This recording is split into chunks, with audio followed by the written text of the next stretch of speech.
শুরু। দর্শক, আমি এমন একটা জায়গায় এসেছি, কোনোদিন আসি নাই এবং দেখি নাই। আজকে একটা জায়গায় এসেছি, বাজার। চাটকানের একটা লোক, নাম হলো আফসার। ও দীর্ঘদিন ধরে কেক বানায়। অনেক অনেক দূর দূরান্ত থেকে এখানে কেক নেবার জন্য আসে, কেক বানা দেওয়ার জন্য আসে। অনেক এমপি বলে, টিউনো বলে, অনেক প্রশাসন এখানে আসে কেক বানাতে। ও বিয়ে বিয়ের অনুষ্ঠানে কেক ও বানাবার জন্য অর্ডার নেই। আর ওই জন্য আমি ওর সাথে কথা বলবো, একটু ওর সাথে কথা বলে দেখি ও কী কী কেক বানায় এবং কী সুন্দর করে কেক বানায়, একটু দেখা করি। ভাইয়া, আপনার বাসা? আমার বাসা হলো ফুটবাজার। বাজার। আপনার অরিজিনাল বাসা কোথায়? আমার অরিজিনাল বাসা হলো চতুর্পুরি রাস্তা মাথায়। চতুর্থী রাস্তার মাথায়। আপনার নামটা? আমার নাম মোহাম্মদ আফসার উদ্দিন। মোহাম্মদ আফসার। আপনি এই কেকটা বানান কয় বছর হবে? আমি কেক বানাবো অনেক বছর। আমি কেক বানাচ্ছি আজকে 19 বছর হবে। আমি দুবাইতে আসছিলাম, দুবাইতে কেক বানাতাম। আমি ঢাকাতে কেক বানাতাম, সিলেটে কেক বানাইতাম। আমি লোহাগারও কেক বানাইছি, সাতকানিও কেক বানাইছি, সব জায়গায় কেক বানাইছি। ফুলকলিতে বানাইছি, বনগুলোতে বানাইছি, সব জায়গায় কেক বানাইছি।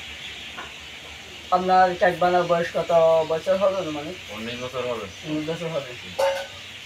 তো এখানে কি প্রশাসনেরও কি কেক নেবার জন্য আসে নাকি? আছে আমার, যেমন ধরেন প্রতিপালক ক্যাম্পাস থেকেও আসে, হ্যাঁ।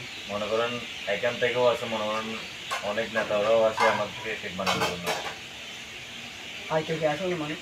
এই তো আপনার ফুলের রেগুলার দোকান আপনার আছে, সবগুলো আছে আপনার, ট্যাংহালি পালংহালি চুতুর আপনার সব জায়গা থেকে আসে। তা আপনি কি ধরেন, আপনি কি প্রতি সপ্তাহে কেক বানান নাকি এমন একটা সময় আছে আপনার কেক বানাতে সিজন অনুযায়ী কেক বানান? আমার কোনো ধরানো নেই, আমার যে টাইমে চাই ওই টাইমে পাবেন কেক। তা আপনি ধরেন কেক বানান, কেক কি আপনার কত দামের পর্যন্ত হবে? আমার আছে 600 টাকা ধরে উপরে, 500-600 টাকা পর্যন্ত আছে আপনার, এর উপরে নেই। এর উপরে নাই। দর্শক, আসলে আমার ভাইয়ের সাথে কথা বলে আমি অনেক অনুতপ্ত, অনেক ভালো লাগছে। আমার ভাই অনেক সুন্দর কেক বানায়। আমি কোনোদিন এই কেক বানাগুলো আমি কোনোদিন দেখি নাই। আজ প্রথম আমার একটা ফ্রেন্ডের সাথে এসে, আজ আমার একটা সংগঠনের ফ্রেন্ডের একটা জন্মদিন, বার্থডে, এই বার্থডের এই কেকটা বানার জন্য দিয়েছিল। আজ প্রথমে এখানে বাজারে এসে আমি দেখলাম এই কেকটা অসাধারণ, ওর হাতে বানানো আজ প্রথমে দেখলাম। আসলে এখানে আসলে দেখতে পারতাম না এই কেক কীভাবে বানায়, কীভাবে ডিজাইন করে। আমি আসলে এই কেকটা ডিজাইন করে দেখি আমি অনুতপ্ত হয়ে গেছি। আসলে এটা দেখার বিষয়, না দেখলে বোঝা যায় না। অনেক মানুষেরা বলে হয়তো কেকে এরকম এরকম মেডিসিন মিশানো হয়, এরকম এরকম হয়, এই কেকটা খেলে এটা ভালো হবে না, এটা অসুস্থ হয়ে যাবে মানুষ। কিন্তু এটা বলতাম না, যে জায়গাটা কেক বানায় সেই জায়গাটা আসলে অসাধারণ পরিষ্কার পরিচ্ছন্ন। যখন বৃষ্টি হয়েছে তখন বৃষ্টির কারণে এই রুমটা একটু অপরিচ্ছন্ন হয়ে গেছে, কিন্তু কেউ চেষ্টা করবে এই রুমটা পরিষ্কার করার জন্য।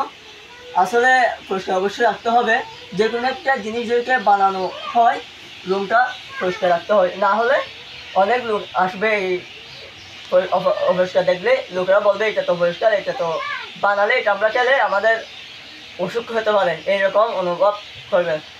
সেজন্য আসলে কেকটা বানানো অসাধারণ আমার ভালো লাগলো। আমিও যদি সামনে কেক, যে কোনো একটা অনুষ্ঠানে কেক বানাতে চাই, আসলে আমার ভাইকে আমি দেবো। আমার ভাইয়ের সাথে আমি কথা বলে আমার আসলে অনেক অনেক ভালো লাগছে। আসসালামু আলাইকুম, রহমান ভুঁইয়া, STN নিউজ উকিয়া প্রতিনিধি।